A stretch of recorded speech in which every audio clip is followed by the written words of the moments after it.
mbokk xarit yi tey mbégte lañu am dellu si tey seen émission place publique tey am mbégte dala fi Amadou Ndiaye di secrétaire général fédération PUR bu Italie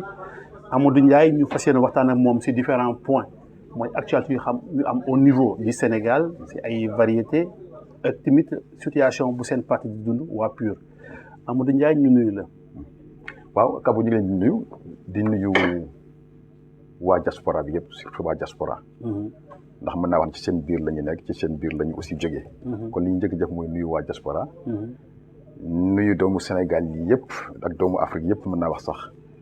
mais en particulier di nuyu militants PUR yi nga xam ne ñoo nekk fii ci Italie et dans le monde. waaw ñu commencé si premier point bi ñuy wax les faits saillants de l'actualité sénégalaise ñu déparé si cas de Khalifa Sall mu am récemment le président Macky Sall def benn sortie di wax volonté ak désir lay xaar pour mën a libérer le candidat Khalifa Sall. Khalifa Sall ñu xamee que ni ki dafa amoon trop benn jegento ak seen leader seen président du parti te yow en tant que Amadou Ndiaye ma leen laaj rek comme citoyen lambda lan mooy sa point de vue si génn bi président Macky Sall génn ak wax jooju mu wax. waaw Kabou mën naa wax ni la majeure partie des Sénégalais pincement de cœur bi ñu am ci wax boobu moom laa ci am parce que vraiment am na fenn foo xam ni fa lañ ko doon xaare au lieu que wax jooju mu wax parce que bu ne ci parce que auparavant dafa wax ne nañ ñu xaar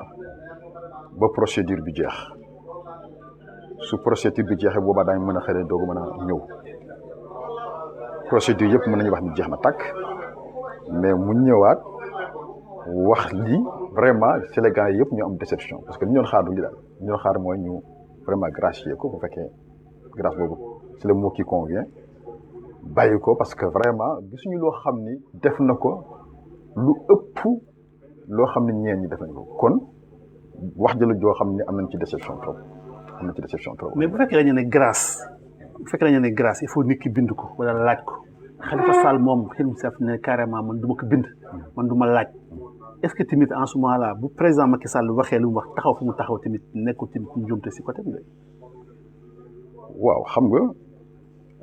Khalifa Sall mënuñu wax ni li ñu koy accuser yëpp moom moo ko def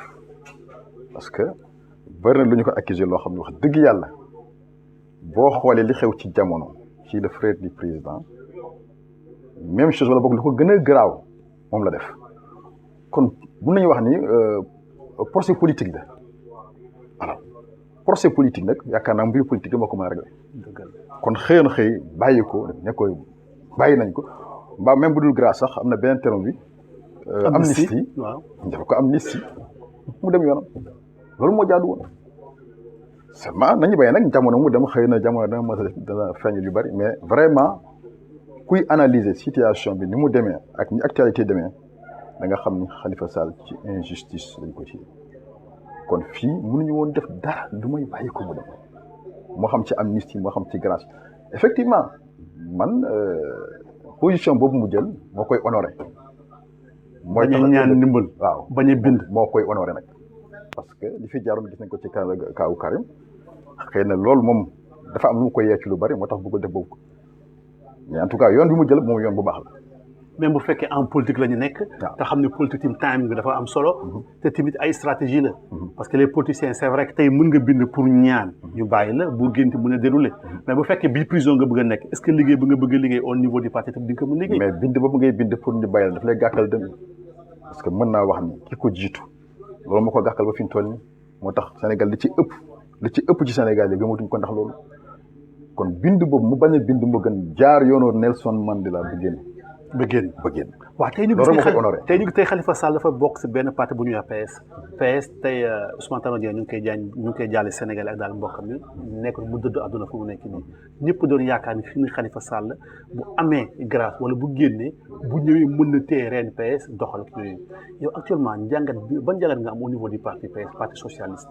waaw PS mën naa wax ne fi ñu toll nii leader amatu fa kon li ñu mënoon def rek. mooy ñëw bootuwaat ci gannaaw Khalifa Sall xëy na Khalifa Sall donc ñoom ñoo ko dàqoon kon ñoom ñooy toogaat taxaw ni ñun kat Khalifa Sall léegi indiwaat nañ ko ci parti wala boog jubóo nañu ak moom mais li ñu mën a def rek pour que seen parti jógaat romb parti yëpp mooy ñu dem bootuwaat ci gannaaw Khalifa Sall xëy na Khalifa Sall du ñëw di xëccoo ay secrétaire général du ko def parce que ku ñu dàq la jël na yoonam ba pare mais ñoom li ñu mën a def rek mooy chercher l'amiable jouer les bons offices fexe ba ñëpp jubawaat ñu jox ko parti loolu rek moo mën a déclencher pression. est-ce que seetloo tamit Sénégal temps dafa am benn feebar bu fa am même bu ñu génnee parti socialiste te ñu transé dem PDS parti maître Abdoulaye Wade ñu koy saluer au passage te tamit dafa am benn mën nañu wax dévolution monarchique boo xam ne dañuy jël Karim Wade parachuté ko boole ko Bara Gaye pour daal mu jiite les rênes du parti yow en tant que observateur tamit du camp externe la ngay loolu dafa dana am ay conséquences yu néfastes ci PDS mën naa wax ni de jour en jour PDS mi ngi gën di dellu gannaaw parce que depuis très longtemps dafa am benn ligne boo xam ne moom la maître Wade suivre te mooy fexe ba propulser Karim au sommet du parti loolu nag ñoom ñi nga xam ñoo yàgg nekk ci parti dañuy def benn seetlu xam ni kii ñu bëgg a propulser est-ce que am na fit yor parti parce que bu amul fit dafay ñëw rek ne man damay ak lu ma mën a fekk ci ñi ma delluwaat Sénégal dama dellu si loolu donc moom ma koy propulser mu dem mais pas papaam jëm ko propulser déjà frustration am na ci parti bi ndax déjà am na ñoo xam ne ñoo fi nekkoon à chaque fois bu nee Abdoulaye Wade ñëlewul rek dañuy dem ba ci biir gis ni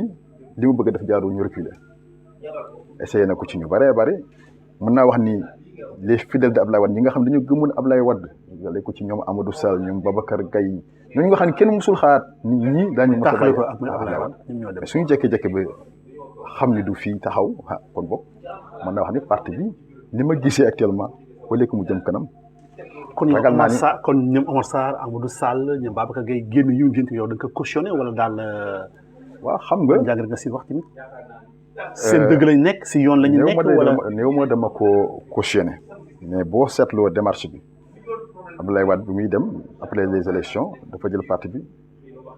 dénk ko Omar Sarr ci dénkin boo xam ne sax am na ñoo xam ne xëy na d'accord ñu am foofu la première vague bi foofu la départ rek ñoom ay ñoom Fada gaa yooyu ñoom Souleymane Ndéné jékki-jékki départ daal ñoom ànduñu ci loolu parce que xëy nañ ñoom ñu ngi doon xaar ñu jox leen parti bi ndax liñ ci sonn ak fi ñu jaar ak lay wal ñu demaat tuuti lii amaat aussi ci kaw côté Omar Sarr xëy na dañ ni dafa fauté parce que dafa ne war woon dem ci dialogue national kii moom mu jékki-jékki xëy na bon moo na ko réglé d'une autre manière mais mu jékki-jékki rek effacé ñooñu créé beneen courant si biir PDS te ragal naa ne ëllëg aussi da nga gis groupe boobu defar mais jortu naa ne PDS li ñu war a def mooy ñu toogaat Abdoulaye Wade jéem a seet ñi defee benn congrès élection démocratique ñu xool ki nga xam ne moo yeeyoo parti bu la moo ko méngoo ñu dénk ko ñu dénk ko waaw tamit est-ce que tamit du ñu am benn njàngat benn njàngat boo xam ne moom la ñu am si parti politique yi am au niveau du Sénégal PS gis nañu xëy na seen ñàkk def ay congrès moo tax mu la indi loolu PDS boo gisee tamit ñàkk def ay congrès peut-être mu la indi lii bañ toll fii yéen seen parti ñu transi dugg foofu muy parti PUR gis nañu ki parti bi ñu ko créé en 1998 seen premier congrès ñu créé ko en 2000 mais de 2000 ba 2019 amul congrès récemment nag ngeen génn def benn congrès parce que il paraît que da ngeen bëggoon dàq Issa Sall moo tax daal ngeen def seen congrès léegi est-ce que tamit yaakaar tamit yéen tamit seen parti jàngoro bi am seen parti tamit moo am tamit biir PUR. non absolument non effectivement ñu ngi ko créé en 98 boobu jamono moo ko laaj parce que ñu bëggoon mooy Abdou Diouf mu dem parce que tamit amoon nañu ay contentieux yu bëri moom mais aussi moom tamit fu mu tolloon ci réew mi mootu woon diriger réew mi. mais bi ñu koy yëkkatee ba élection yi ñëw mën nañu wax ni ci la daanoo kon suñu objectif loolu la woon pour le moment président du parti day ne ñu ko bàyyi stand by fa jamono jotaat xëy na looloo tax diggante 2000 mën naa xam ba 2014 wala ba 2017 ci élection législative yi 2017 ngeen def waaw ci la ñu xool réew mi xool situation bi xam ni réew mi fi mu jëm baaxul parce que li ci nekk dañu ci amoon yaakaar bu dee Abdoulaye Wade amoon nañu ci yaakaar Macky Sall ñëw ñu xaw amoon yaakaar tuuti mais bu ñu demee ba ci biir xam ne que ñii ko leen bàyyi réew mi du sotti président du parti bi wax ni nañu yëkkatiwaat parti bi structuré ko xëy na structuré guñu ko sax dañu woon nañu yëkkatiwaat parti bi comme que élection yaa ngi ñëw xëy na def structuration xaju fi ñu def congrès d'investiture seet benn candidat la ñuy fal pour le moment ñu fal ko ba lii passé alors loolu lañu defee congrès d'investiture bi ñu defoon extraordinaire bi ñu defee woon ko ca allée de Centenaire congrès boo nga xam ne wax na yàlla mu mobilisé ca IBIT amul benn parti bu ko mos a mobilisé ci la ñuy defee congrès bi investir Issa Sall jox ko nag moo doxal wax dëgg yàlla moom it mu def benn ligne boo xam ne mën nañu wax ni daf na moom parcours xëy na am na ay des hauts et des bas ci événement Tamba yeeg yooyu yu bëri am na daal ci diggante bi mais teewul ñu dem ba congrès yi jeex ba kii bi jeex ba élection bi jeex bon ci la ñu toog nag lañuy évaluer parce que élection bi bu ñu ko xoolee ak bu législative ba maanaam élection législative wax ci lay doon njëkkee wax dëgg yàlla buñ ci avancé def nañ loo xam ne benn parti mosu ko def te mooy ñu génnee ak taux boo xam ni parti bu bëri sax mën naa wax ne amuñu ko parce que parti il était seul le parti pur il était seul waaw ñu fexe ba am 3 députés te soo xoolee yenn parti coalition nañ te coalition yi soo leen boole woon soo jëlee nombre de parti nga diviser leen nombre de députés ñu am bu boobaa ci wàllu proportion pur moo leen di ëppale kon def na résultat bu mag a mag alors bi ñu jógee ci loolu nag ci lañ war a jëmee ci élection présidentielle xëy na yi fi am ci diggante xam fekkee da nga ci ñëw après ñu ñëwaat ci mais daal parti la boo xam ni mi ngi dox dans la cohérence congrès amul woon c'est parce que congrès extraordinaire lañu def li jaroon ñu def yëngal parti bi jotagul woon bi ñu yëngalee parti bi nag ba xam ni actuellement nag jot nañu structuré parti bi élection présidentielle yi passé nag ci lañu nañu structuré parti nag 17 ans ngeen toog waaw damay wax objectif bi nekkul seulement lu Issa Sall dem wuy Macky Sall si dialogue bi lu mu favoriser aussi dialogue ak le président Macky Sall te yow sa leader c'est le président du parti d'accord loolu moo tax tamit ngeen créé congrès uniquement pour génne ko dans la grande du loolu rek parce que yaa wax ni da ngeen a def benn sortie bu mag ci élection législative benn percée ci élection législative non excellent ngeen législative moom c'était excellent bien structuré liggéey bu jaar yoon ngeen am résultat bu jaar yoon kon boo ñëwee ba élection présidentielle gis ne régression de 0,2% am na kon war ngaa taxawaat def taxaw seetlu comme ni ñu koy waxee waaw taxaw seetlu boobu nag moom la ñu doon def ci congrès bi. non régression parce que boo xoolee si nombre de votants ñi voté présidentiel ñëpp ñu voté législative. waaw mais par rapport boo ko xoolee ci proportion ci masse électorale bi. dafa régressé. dafa régressé métti sax. léegi moo tax daal ngeen juge daal que kii ngeen tabb ki ngeen teg si kanam il n'est pas l'homme de la situation. nañ ko génne indi keneen. ñu évaluer. ñu def évaluation dans un congrès former un comité pilotage ñu évaluer li nga xam ne woo kii yëpp section yëpp. ñu def réunion def seen évaluation yónnee ko ci comité pilotage boobu ñu xool la nekk léegi nañu structurer parti bi parce que boobu ba léegi dañ doon dox ci lu provisoire nañ leen structurer parti bi janvier la ñu commencé di structurer parti bi. ba léegi daal parce que mën naa wax ni benn fédération wala ñaari fédération rek ñooy ñu nga xam ne leen faloon légalement demoon fa leen démocratiquement yéen ci des yëpp provisoire la woon alors ñu xam ne xatoon na xat goo xam ne ci diggante foofu ak élection yi mën a fi def congrès wala boog mën a fi renouveler les bases moo tax ñu ne woon nañu xaar ba élection yi jàll. même bu fekkee sax amu leen bureau politique parce que on a vu que daal benn direction benn directoire ngeen am fu mu nekk nii amu leen bureau politique est-ce que léegi sañ-sañ boobu président bi c'est-à-dire bi ngeen ko jox noonu ngeen fas yéene liggéey ngeen fas yéene relancer seen bopp c'est la bonne solution c'est la moom mooy méthode bu gën a baax wala boog njuumte la. non parti bu nekk dafa am ay prérogatives boo demee parti PS am na prérogative yow boo xam ne mën nañu jox secrétaire général bi. boo ñëwee ci PUR na moom tamit am na ay prérogatives yoo xam ni président du parti moom lañ ko jox dafa am loo xam ne fu ñu fa toog rek moom ma jël décision comme que prérogative yooyu moom lañ ko jox nag moo waral xëy na mu ne ñu jox ñu ay instructions à ce que nañu defar réforme yi nañu xaar porte bi jox ñu nag sans vision boobu nag xëy na bu ñu demee congrès lañ ko transformer en ligne directeur ci wàllu structuration parti moo tax fi ñu toll nii mën a parti bureau politique amatul directoire moo am directoire boobu mooy seen liggéey mooy ñu transformer vision parti bi en ligne de credo ci wàllu liggéeyu parti bi alors ba tax na bureau politique yooyu xëy na li muy invité li xew ci yenn parti yi nga xam ni nit rek la ñuy jël def ko mu symboliser un parti loolu ñu bëgg mu dem nga xam ni. mais programme ngeen di dox. ba yéen dina yomb seen parti parce que on voit là que le président Serigne Moustapha Sy suñu sëriñ yu baax ci moom dafa mel ni mooy bu mi de.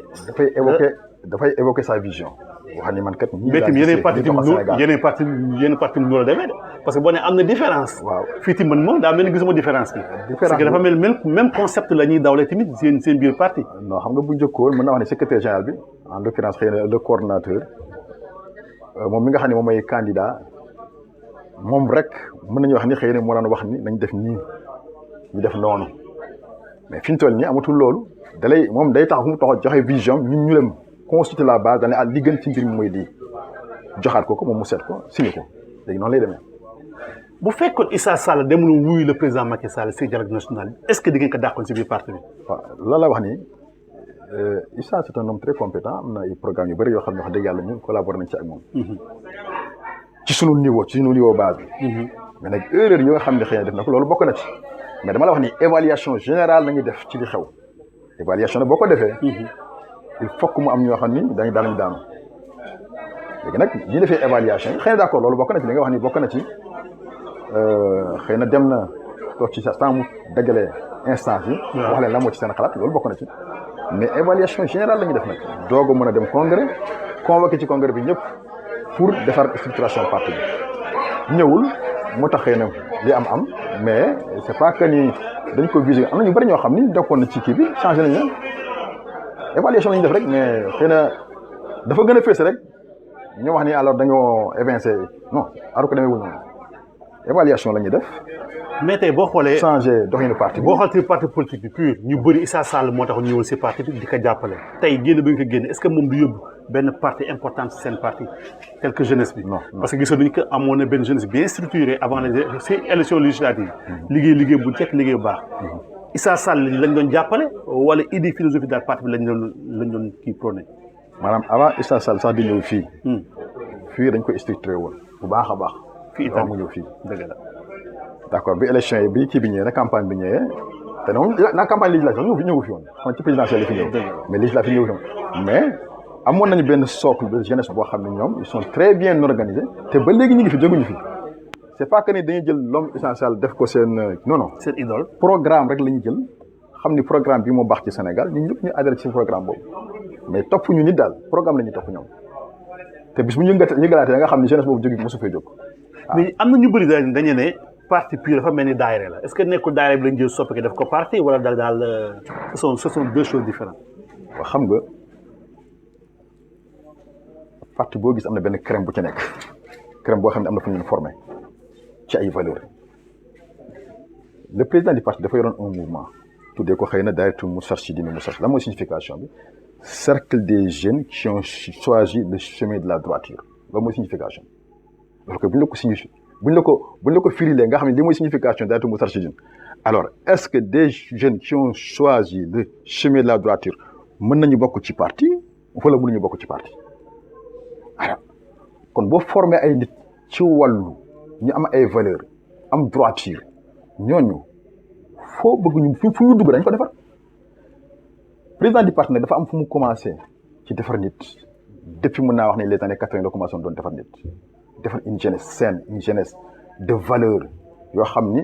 fu ñu mën a dem mën naa wax ne ci biir daayira boobu ñuy wax lu ne ngi ci biir lu ne ngi ci biir valeur yëpp ngi ci biir seulement écologie bi bis bu jotee rek nit ñi dañ ko xam alors boo amee boobu socle nag créer un parti da nga fexe ba jël ces jeunes de valeur là nga dugal leen ci parti bi lii moo tax ñuy waxal daan daayira Moustarchidine bokkul ak les daayira tradition yi fi xewoon c'est un mouvement boo xam ne dafay former des républicains des hommes civils ñoom lay sur l'éducation civique lay former ay nitam alors ñooñu nag bu leen formé ba pare wax dëgg yàlla war nga leen mën a jël dugal leen ci dans un gouvernement wala boog dans un parti politique ñu transformer fu ñu dem mën koo transformer lii rek war a waral ñi di wax naan waaw parti bi daayira li parti la non socle la nag dëgg na crème bi nag moom la crème bi des hommes de valeur la yoo xam dañu la formé foofu lañu jógee te bis bu ñu demee ci kanam dañ ci xam dara. léegi le président Macky Sall te boo ko seetloo sax fii ci réew mi. le président Macky Sall dafa woote benn dialogue national. di tàllal ko parti yëpp. yéen ak li ngeen wax ay hommes de valeur ak idées yoo xam ne yoo ngeen koy consort la moo tax tamit doon jël seen xel seen xalaat ñëw jàppale pour l'intérêt général du Sénégal. tout en sachant que bii mooy dernier mandat xëy na toogu fi pour liggéey boppam dafa toog pour liggéey pour le Sénégal yéen am ngeen idée ba ngeen am pour le Sénégal pourquoi parti bi tamit mu ngi ñëw tim jàppale le président Macky Sall wuy ko si dialogue national bi dem liggéey pour l'intérêt national du Sénégal. dialogue national boo ko waxee ñëpp ñoo war a doon lu inclusif mais waroo am ñoo ci exclure boo xasee ba ne dialogue national rek ñëpp nga war a. kon daa am déjà ñu si exclure. mais bien sûr comme ñan. par exemple Khalifa Sall boo ko dégee ci prison ba def ne kaay leen dialogue. mais Khalifa Sall nga xawma kële Karim Diawara nga exclure ko ci réew mi ba def ne kaay leen dialogue alors am na ñoo exclure boo xasee ba ne dialogue national rek booleel ñëpp fàtte le passé xam ne léegi c'est un nouveau point de départ ngay defaraat woo ñëpp. ñu dialogue lii amoon bu njëkk yëpp ñu teg ko ci suuf loolu mooy tax dialogue bi dañ ne loolu na am ba pare ñu doog a wax dialogue national. waaw man su ma nekkee njiit nekk président ma kenn sasuma kenn forcé ma ne kaa lañ toog ñu waxtaan. mu am ñoo xam dañu ne tant que defoo lii du ñu dialogue en ce moment là ñooñu daa mel bu ñu toog si table bi parce que pour man l'idée moom mooy dañu bëgg a waxtaan rek lu mënta am ñoo leen toog bu ñu toogee si biir table bi ngeen taxaw indi seen condition. waaye bien avant ñu dem déjà taxaw si yenn conditions ça fausse un peu le débat aussi. kon nañu changé baat bi parce que dialogue national ak dialogue politique du benn boo xasee benn dialogue national rek tout le monde ak toutes les couches sont comprises mais boo xasee benn dialogue national boroo exclure kenn dialogue politique nag ak dialogue national du benn xëy na peut-être dialogue politique lay woote mais dialogue national boo ko xasee war a exclure sëriñ si waroo exclure taalibe yi waroo exclure kenn ñëpp war a dugg mais nag bu fekkee dafa am benn contentieux boo xam ne da nga ko am ak yeneen nit woote doo dialogue national xëy na dialogue politique lay woote waaw ñun foofu boobu loolu mooy suñu point de vue ci cadre boobu. ñu gis ni Sénégal actuellement tey dafa am si moment yi fan yi ñu génn nii am na cool lu bëri lu fa génn moom mooy feeru Falémé bi ku nekk di am loo si Cheikh Yabby yow si sa njàngat ba njàngat nga am si loolu dëgg la lu dëggu la li am. waaw man de demoo jusqu'au fond pour vérifier li xew mais en tout cas li ngay enregistré mooy li xewoon ci li jiitu ci contrat pétrole yi fi xewoon rek da ngay jàpp ni yooyu mooy xew ci yi am rek parce que déjà contrat pétrole yi nga ci dégg am na lu ñu ci gis déjà loo xam ne wax dëgg yàlla Sénégal yëpp ñu ngi doon nelaw ci cadre boobu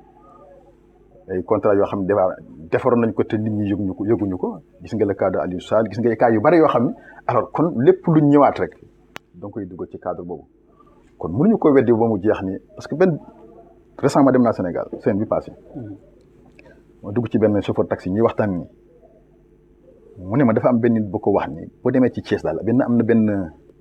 kii clôture bu ñu defar foofu moom genre affaire électronicien la daal. mais bi ñu koy yóbbu mu ñëwee bu ci bunt bi ay garde ñoo ko wàccee fuyete ko ba xam ne yorul dara yorul téléphone wala lu muy filmer dafa am lu mu leen doon liggéey ci biir. aussi bu ñu koy guidé dañ koy am fu ñu koy guidé du xool lu bari du ko xool daal mais en tout cas nee na affaire bu ngand la boo xam ne toll nii dëkk ñu ko clôture kenn du xam ay militaires américains ñoo fa nekk. nee daal xam naa am nañu fay exploité mais li ñu fay exploité xam man daal bi ma ñëwee sax samay instrument yu bale wu ma ko ñoom ñoo ma jox instrument ma liggéey ci mais lañ fay exploité daal xam naa foofu lay jógee dem directement bitim réew. alors kon Sénégal yi ñu bëri ñi ngi nelaw ci yu demee noonu moo xew Falémé kon moo xew feneen yoo xam ñi ngi koy exploité seen biir réew te ñoom ña ngay nelaw yëguñu ci dara loolu nag dafa bari biir Sénégal wax dëgg yàlla moo am ci cadre yëpp vraiment je sais da ngay seetluwaat li nga xam ne mooy am suñu réew parce que bu ñu nee réew am na pétrole am na or am na diamant am na zircon am na yooyu yëpp jeunesse am di gën di ñàkk désespoir di dem bitim réew alors y a quelque chose qui ne va pas parce que à chaque fois ci yeneen réew yi nga xam ne sont des pays sérieux bu ñu defee un contrat rek xaalis bu bari mooy gën espoir day naître dans ce pays là mais c'est le contraire au Sénégal loolu moo jaxal nit ñi mais d'où la nécessité nag chaque fois saa bu ñu wootee waxtaan ngeen ñëw ca toog ba waxtaan parce que tey moom pour nga mun dénoncer il faut nga jege fu ñuy waxtaan rek man li ma lay wax rek mooy dafay am ay préalable dafa am yoo xam ne non pour man préalable moom man nag man loolu laay bañ préalable moom balaa ma toog daal sama nit lii moom préalable mooy vraiment nga ne à partir d'aujourd'hui comme que dialogue national la ñu wot ne bëgguma génnee kenn na ñëpp ñëw li xewoon daal nañ ko dagg sànni fële ñu def un nouveau départ révolutionner le Sénégal changer le Sénégal parce que Sénégal ni muy doxee doxul na ñëpp ñëw ñu xaatandoo ci contrat recherche minière yi ñëpp na ci ñëw ñu xaatandoo parce que seen Khalifa Sall c'est un leader am na ñu topp ci gannaaw ñu bëri alors yow boo ko expliqué d'ailleurs am na benn partie boo expliqué ci dialogue national bi mu ñëwaat ci encore. mais lan la def ba gars yi expliqué c'est pas dañ ko expliqué yoon moo ma ko téye xëy na bu fekkoon dafa nekkoon en liberté dina fekkee yoon ko téye fu mu nekk nii pour man. waaw xam nga. duutim la nécessité nga ñëw toog tamit si dialogue boobu jéem a waxtaan ne pourquoi pas ngeen négocier pour en cas ñu liberté Khalifa Sall parce que boo toogee comme ça à l'écart de porter presse. waaw ña demoon dialogue ña ngi koy wax mais fa ñu demee ci dialogue ba yaakaar naa dialogue bu njëkk bu ko seetaanee loolu lañ ko wax ñoom ñu ko daal affaire Khalifa Sall nga bëgg nga xalaat ci parce que mu ne loolu moom damay bàyyi ba procédure bi jeex yaakaar naa procédure bi dem nañ ba expulsé nañu kii yëpp mu ñëwaat encore waxaat la li nga wax nii si bi ngay ubbi moom la wax moo tax daal pour dialogue bi yomb du yomb daal. du yomb daal kàbb du yomb. waaw tey moom ñu gis ni tamit actualité ñu gis ni am na benn école bu ñu tudd Saint-Jean d'Arc biir Ndakaaru mu am loo xam daal dafa xew daal si biir Saint-Jean d'Arc yow ban njàngat daal nga am si histoire boobu am noonu. waaw xam nga Saint-Jean d'Arc damaa yaakaar ni li régir école sénégalaise yëpp moo ko war a régir xaw ma nag ban statut particulier lañ leen jox mais école Sénégal boo demee lire ci si règlement yi dañuy dafa laïque c'est une école laïque. kon ñoom suñu bëggee bon boo demee ci suñu école yi xale yi ñu ngi dem di muuru di dem école ah gisuñu dara loo xam ne yàqal nañ ko ci biir école bi l'essentiel mooy jàngaluñ leen fa affaire religion jàngaluñ fa dara kon bu Saint Jean d'Arc ñëwee ci réew boo xam ne dañu seen école constitution école mooy laïcité la woote mu ne école bi kenn du fi muuru alors dafay doon loo xam ne dafay doy waar moo tax est-ce que de suñu constitution moo leerul wala suñuy homme politique ñoo am benn faiblesse par rapport ak ñi nga xam ni ñoo jógee bitim réew parce que yaakaar naa école boo xam ne bitim réew la jógee parce que sampé wu ko ci réew mais bitim réew ñu booy xool sax ñoom dafa mel ni seen programme xaw na wuute ak programme école Sénégal. ñaari programme moo fa am. waaw alors kon na gouvernement bi xoolaat sunu règlement wu école wala bokk na xoolaat constitution yi dëgg-dëgg parce que daal li xew Saint Jean d'Arc waroon naa bañ a xew parce que suñuy texte dafa leer yaakaar. même bu fekkee gouvernement bi def nañ am na benn sorte bu ñu def ba finalement il paraît que solution trouvé nañ ko que réel léegi dañuy intégrer encore ces filles yoo xam ne dañu leen écarté. waaw mel na ni bi ma déggee récemment évolution bu positive parce que li ñuy wax dañ ni waa école bi ñoom ñooy defar fulaar yi parents d'élèves ñoom tamit génnaat ne il faut que ñu xool yaru fulaar yan fulaar la wax nañu sax am na ci xale yoo xam ni nanguutuñu dem ci école ba ndax dañ leen a offensé ci diñ leen traité moo tax daal gisuma ni solution définitive am na ca parce que boo xasee bañ damay defar fulaar mu nga defar fulaar yoo xam ne arrangé wul parents yi aussi moo tax solution bu leer amagu ci école maanaam gouvernement Sénégal moo woon teg net et clair que ni lii ngeen di doxal mu jeex parce que moo fay autorité faiblesse boobu nag moo feeñ ci lépp loo dem rek faiblesse boobu moo ca feeñ moo ne lii ngeen di doxal ci Sénégal mun leen ko doxal ngeen tëj école mu jeex. waaw Amadou Ndiaye ñu fàttali daal yaay secrétaire général fédération fii PUR bu nekk en Italie ñu ne quasi ñu si njeextal émission bi am na tamit récemment benn problème benn polémique bi xew moom mooy dañuy commencer di retracer l'histoire du Sénégal mu am déjà ay coow yoo xam ne am na si yow pour yow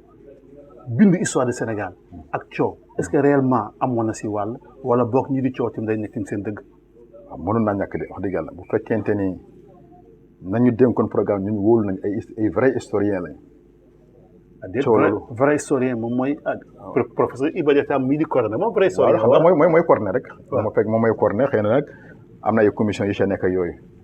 mais nag ci li ma dégg wax nañ ni loolu moom def na déclaration wax ni loolu erreur la daañu ko rectifier kon mën naa bañ a jur coow li mën naa ñàkk daal mën na faa yem mais tournure bu mu jël la mën naa ñàkk wax dëgg yàlla parce que tamit yooyu dafay indi yeneen daal. yeneen frustration yeneen frustration dégg nañ ci en rek lañ doon dégg sax bi am kon idée bi rafet na lu président Macky Sall commandé pour daal ñu def histoire ñu réétudier encore Macky Sall sax moo ko initié yaakaar naa Abdoulaye Wade moo ko initié woon projet bu yàgg la woon après Abdoulaye Wade ñëw teg si loxo finalement c'est avec l'ère Macky Sall la gars yi di commencé di concrétiser exactement mais dafa mel ni ki gars yi dañ ko bëgg a politiser un peu quoi fu mu nekk nii wala parce que 25 tomes lañ bëgg a génne déjà génn nañ 5 parce que bu fekkee déjà 5 yi génn rek commencé bu ñu coow yu bëri. parce que tamit yeneen tamit yi génn tamit. nekk nii du gën a indi ay jafe-jafe li amoon importance mooy ma la wax rek parce que xam nga defar histoire boo xam ne fekk woo ko lu jafe la li ngay mën a defee mooy def ay recoupement un vrai historien nag boo ko indilee histoire day def recoupement yooyu muy def nag mooy tax mën a trouver fan la dëgg gi nekk est-ce que ña nekk ci commission yëpp nag ay vrai historien lañ loolu aussi xëy lu ñuy laaj la mais daal professeurs yi nga xam ne ñoo nekk université am na ci ñoo xam ne boo leen joxee histoire mën nañu ko reconstituer ci manière boo xam ni xëy na mën naa am erreur du ca am erreur nag mënut a ñàkk parce que wax loo xam ne fekk woo ko lu jafe la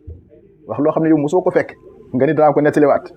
da ngay te xëy na jamono yooyu mën na am journaux sax ay journaux yi amul am na ci yoo xam ne ci journaux yi ngay basé wu am na ci yoo xam ne ci ay nettali ci tradition orale bi ngay basé wu pour mën ko am kon loolu nga jox ko koo xam ni d'accord xëy na ñu évéder mooy am na ñoo xam ne dañoo contesté ñi bokk ci commission yi xëy na loolu ñu contesté mais daal jàpp naa ne bu fekkee ñoom dem nañ ba nangu ni erreur am na ci kooku mën na bañ a jur coow vraiment mën nañoo continuer rek su ko defee gëstuwaat li ci xew yëpp mais coow mën na Amadou comme nous sommes presque à la fin de l'émission récemment Sénégal nga jógee ngeen defoon waxtaan bu rëy seen biir parti lan ngeen fa bàyyi lan ngay mën a baaxee auditeurs yoo xam ne ñoo ñu seetaan pour ñu xam ne lan mooy li ngeen bëgg a dérouler au niveau du PUR comme Issa Sall dàq ngeen ko ba pare waaw en tout cas li ci ma ci gën a amal solo loo xam ne xëy na wax nañ ko dañ ni parti bi doon nekk parti boo xam ne dañ ne bu élection jógee rek ala ñu jóg comme ni ko yenn parti bi bari defee non daañu commencé saytu li nga xam ne mooy problème mu Sénégal ñu ubbi ci ay débat waxtaan ci seet li nga xam ne mooy essentiel mais du ñu toogati rek ba élection ñëw rek ñu ne dañu ñëm alors commencé def ay campagne parce que loolu moo daan am ci parti yëpp parce que suñu parti moo ci daan am loolu dafay jeex du jour au jour war nañoo saytu problème Sénégal yi moo xam ne Sénégal l'extérieur moo xam ne Sénégal yi nekk Sénégal ak problème ya fa am problème mu bënd meeg problème mu économie beeg yooyu yëpp parti bi dana ci def ay lël si ci ay solution ñu waxtaan ci ba tënk ci un programme benn parti boo xam ne nural nañu programme boobu boobaa ñu coaliser ak ñoom pour fexe nag ñu soqalee Sénégal ci situation bu mu nekk loolu daal lu ma neex ci li nga xam ni moom la ñu réformer ci parti bañ a xaar rek élection rek doog a jóg daal. kon am na presque à la fin de l'émission. lan ngay tàggatoo daal. vraiment maa ngi leen di gërëm maa ngi gërëm waa Diaspora Vision parce que tamit seetlu nañ ñi ngi intéressé wu ci problème mu Sénégal de l'extérieur te loolu am solo la waxoon naa ko ci benn télévision ma ni la De Gaulle waxoon ci Chine moo nekk ci immigré yi rek te mooy la Chine est un géant qui dort mais une fois qu'elle se réveille elle dominera le monde yaakaar naa ba ma koy wax 20 ans ci gannaaw la ko waxoon non pas De Gaulle benn président bi moo ko waxoon ba ma koy wax yàgg na trop mais tey gis nañ loolu am na. mais tamit immigré yi ñi gis nii ni ngeen gisee daanaka mën nañu wax ñoo yor économie Sénégal mais nag ñi ngi nelaw jàpp naa ne li ngeen di def nii ci ay émissions yu mel nii dana am lu bari lu muy yegg ci ñoom ba ñu xam ne ba xam ni ñoom am na place bu am importance boo xam ne am nañ ko ci économie sénégalaise kon dafa jot ñu jóg te yaakaar naa su ngeen continuer ci wàllu média leen wax seen i réalité leen wax seen i situation sur tous les domaines nag sur tous les domaines ngeen am lu ngeen exposé ci ñoom ba ñu mën a def un sursaut ba bokkaat parce que fi ñu toll nii ni ma la ko waxee man ci sama programme defoon naa statut des xëy na laajoo ma ci sax mais xëy na benn yoon statut de l'immigré sénégalais. dëgg la loolu lu ñu waroon def la Sénégalais yi parce que ñun xam nga lu ñu considéré ay tukkikat rek ay tukkikat yi demee voyage ak ñëw mais amuñu benn statut bu particulier ci suñu wàllu am ci suñu wàllu ëllëg bu ñu demee pension yooyu yëpp mën am dañ koy perte alors kon ñooñu waroon nañ leen def statut boo xam ne à travers les conventions yi ñu signé ak réew yi dana am ay avantages yoo xam ne ñu ko def ba nga xam ni dootuñu leen considéré rek ay tukkikat mais ëllëg bu ñu demee ba retraite dem seen réew mën fa noppalu goo xam ne la ñu dencoon ci bitim réew daan ci jot kon yooyu ay mbir la yoo xam ne yaakaar naa war ngeen ci gën a yee nit ñi li ngeen di def nii lu am solo la xanaa du ñàkk benn yoon nag dañ ko gën a ñi dañ ci gën a ñëwaat waxtaan ci parce que ñun amoon nañ ci programme bu am solo boo xam ne pour immigré yi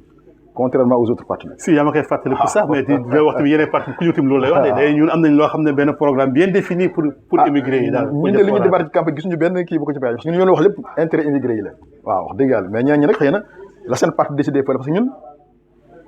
li ñu décidé woon mooy dañuy bàyyi ak kii bu nekk fédération bu nekk la nga xam ne mooy Sénégal te nga dund ko nga tëggi sa programme moo tax ñun ñoo tëggal suñu diaspora bi ñoo tëggal seen bopp programme pour jox ko parti bi mais pas que ni parti moo ñu jox programme alors Amadou Ndiaye mbégte la ñu amoon daal la fii si Diaspora Vision jërëjëf di sant di la gërëm jërëjëf vraiment di la félicité bu baax a baax merci beaucoup tamit di la nangul tamit sa disponibilité merci beaucoup bon courage di leen encouragé bu baax a baax merci beaucoup di sant di gërëm Augustin bi nekkoon seen cabine technique vraiment accompagné de Tafa ak Sophie Dior dans gërëm aussi caméra Cheikh Tidiane Seck mi nga xam ne moo ñëwoon ma accompagné ci liggéey bi daal sa président waaw sant très prochainement